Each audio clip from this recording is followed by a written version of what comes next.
Okay, guys, here we go. This is the big one. That can only mean one thing. Pizza time.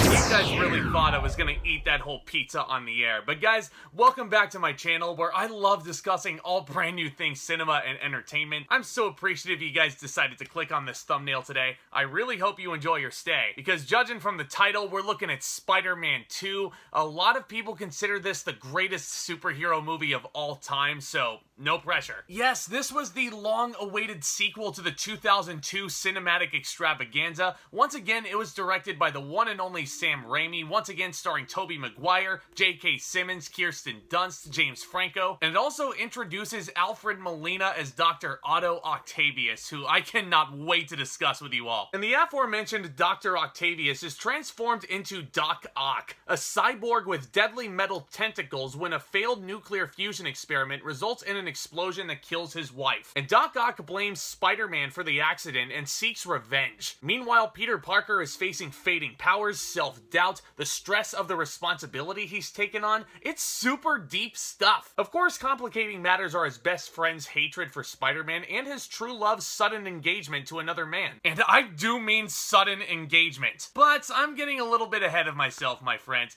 Before we get to that, let's talk about the awesomeness that is Spider-Man 2. This was yet another very important movie in my household growing up. My brother and I were so stoked to see how this would follow up to the instant classic original film from 2002. And after watching the first film as many times as we did, let's just say that we were not disappointed, because what we were treated to is one of the best sequels ever put to the silver screen. And I gotta commend Sam Raimi for the time and effort that he put into this tremendous project. This not only contains some more of those high-octane action sequences you would come to expect from a Spider-Man movie, but I think this screenplay, this time penned by Alvin Sargent, does a much better job of establishing these main characters, their objectives, their inner conflicts, the whole 9 yards. Point being, it gives every single one of them loads more interesting material to sink their teeth into. Now, I should note that there will be some spoilers in this review, you know, seeing as how this is 17 years old already. God, 17 years old, Spider-Man 2, where is the time gone? But first things first, y'all know how excellent these performances are, so I don't really think I need to dig into any further detail in the performance department. All these actors are fan-freaking-tastic. But just to switch things up a little, let's talk about our antagonists first. Our villain, of course, is Alfred Molina as Dr. Otto Octavius, a freaking genius and one of Peter's idols. Matter of fact, Peter's writing a whole college dissertation about him. And Molina is one of the two main things that I really think makes Spider-Man 2 stand out above the rest. He is magnificent in this. Not only intelligent and well-spoken, but pretty goddamn menacing. And nowhere is he more menacing than in that frightening hospital sequence. I can only imagine how giddy Sam Raimi was to direct this. He was finally getting to inject his Evil Dead roots into the proceedings, and this is honestly one of the more brutal sequences in his entire trilogy. And I would say this is a pretty hard PG-13 rating just because of this metamorphosing scene by itself. Venom only wishes it could be this brutal. Christ, even the death scene of his wife, played by Donna Murphy, a shard of glass spikes her in the eyeball and it kills her.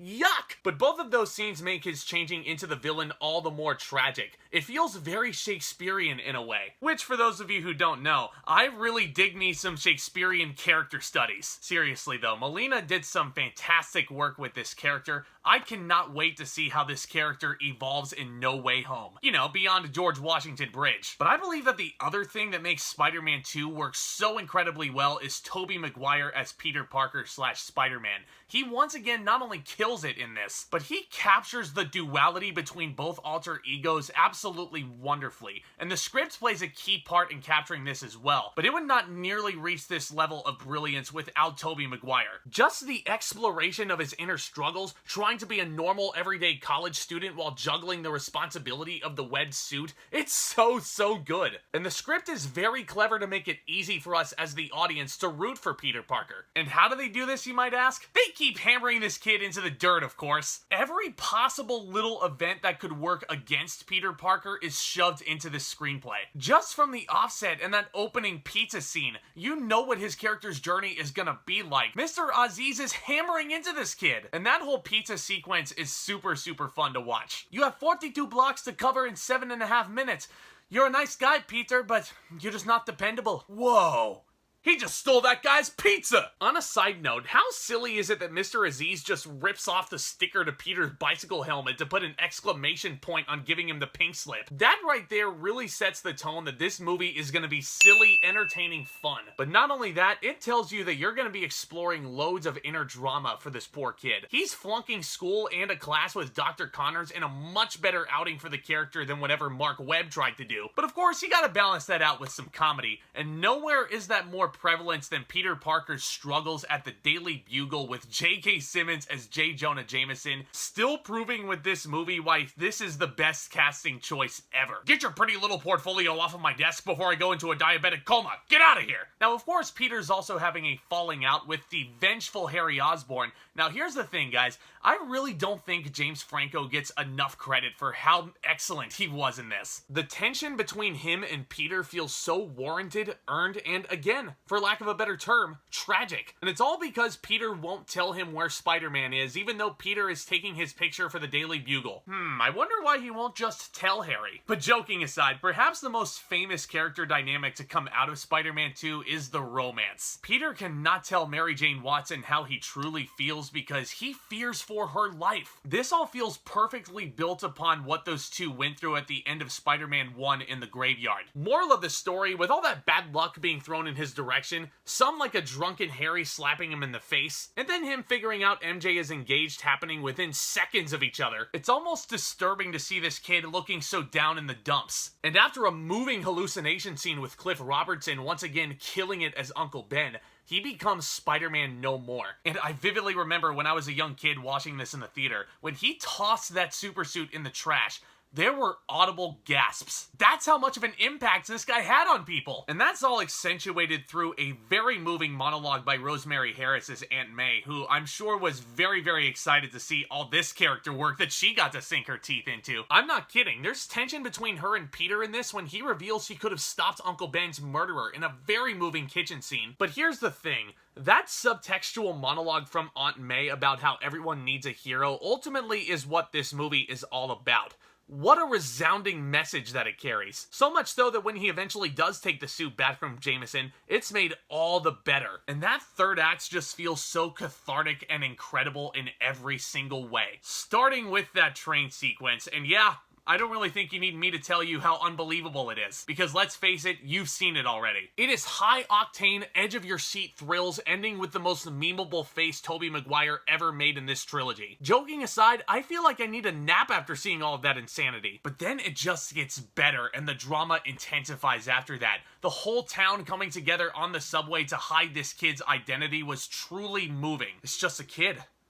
No younger than my son. Like, wowza! And I think that brings me to one of the more underrated facets of this entire flick. How every single lead character finds out that Peter is Spider-Man is very different, and every single one of them makes sense given the context of what Peter and that certain character were going through. My personal favorite is how Harry found out that Peter was Spider-Man. Just the unmasking right before he's about to stab him, the stunned expression on his face. Any other director would be really tempted to draw that moment out to squeeze every last bit of drama out of it. And it's still so amazing, even though it's quick, to the point, never overstaying its welcome. And of course, you have MJ getting saved by Spider-Man once again, finally discovering that Peter is under the mask. Even just rewatching it, you could feel that collective sigh of relief when the camera cuts over to MJ looking at Peter in the supersuit. He doesn't have to explain why they can't be together anymore, but yet that whole little moment never takes away who Peter Parker is with one little line. Hi. Hi. This is really heavy.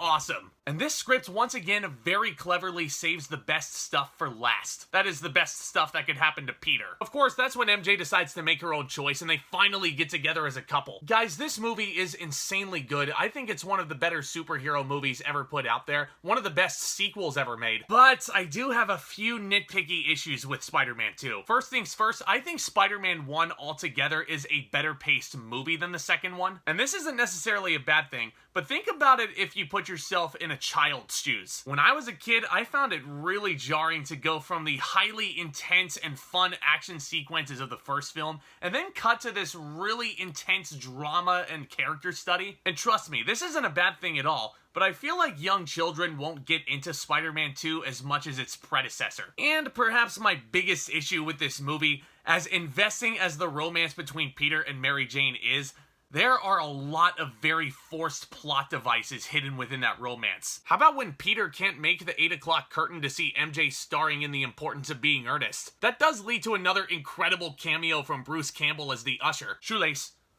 You might wanna... But regardless, I feel like Mary Jane is way too harsh on him for missing out on the play. It just felt a little bit too unrealistic in my eyes. Now I say this because I'm a stage actor myself. If one of my close friends had, say, a family emergency come up where they can't make my show even though they promised me they would, I'm a very forgiving guy. I'm like, no problem, there's a lot of other chances for you to see me on stage. And I know that's tough of Peter not to tell her that he's Spider-Man in that moment and that's why he couldn't make the curtain, but MJ really doesn't let Peter off that easy, which part of me gets why they included it so that such and such events can happen, but it does feel a little bit too forced for me in hindsight. Now speaking of forced, big party for an American hero. My son, the astronaut. Yeah, remember him? Me neither. And I rewatched this movie yesterday and I still don't remember this guy. I mentioned that the script establishes these characters so incredibly well. Every single one of them is so fully fleshed out and realized, except for this dope. I mean, given his connections as the son of Jameson, Mary Jane's fiance, being a motherfucking astronaut, this guy should have been a lot more interesting than he was. He literally just feels like a poster guy for Mary Jane to abandon at the altar, and then that's all they do with him. He disappears from this trilogy after that ending moment. Like, wouldn't it have been cool to see him metamorphosize into one of his comic book alter egos? Like, you actually see him go into space, a non-venom symbiote imbues itself within him, and then boom, he turns into the Star God, or wishful thinking, but Colonel Jupiter. Ugh, just missed opportunities, guys. Nevertheless, despite my obvious issues with Spider-Man 2, this is an absolute blast, my friends. This is still my favorite of the Raimi trilogy. Good characters for the most part, investing story, excellent direction. Spider-Man 2 is awesome, and I'm gonna give it an A. This is where the nostalgic Spider-Man movies would peak for me, because good God, until Tom Holland was cast as the MCU's version of the Webhead, it's all downhill from this point. Join me in the next review. Ugh. But guys, feel free to make some noise down in the comments section below. What do you guys think of Spider-Man 2? Do you guys love it as much as I do? And I'm curious to know what your favorite nostalgic superhero movie is. And let me know who your favorite Spider-Man villain is, whether it be from the comics or the movies. Is it Dr. Octavius? Is it the Green Goblin? But guys, seeing all those comments and discussing all things entertainment with you really does make my day. I obviously love creating this content. I love starting the discussion with you guys, and just interacting with you makes things all the better for me. And if you guys are new to this channel, do consider smashing that subscribe button down below as hard as you possibly can. This channel is on the road to 1,000 subscribers, a number I'm hoping to reach very, very soon. This is not only helpful for me, it's helpful for you guys because you guys will be the first ones in the know whenever a new upload hits the channel. Not to mention, it's also completely free to you guys, so what's stopping you? And don't forget to smash that thumbs up button on your way out. That would be tremendous, tremendous help as well. But I cannot thank you guys enough for your support up to this point. It really, really does mean the world. I can't wait to bring more content like this to you very, very soon. And with all that being said, back talk, commence.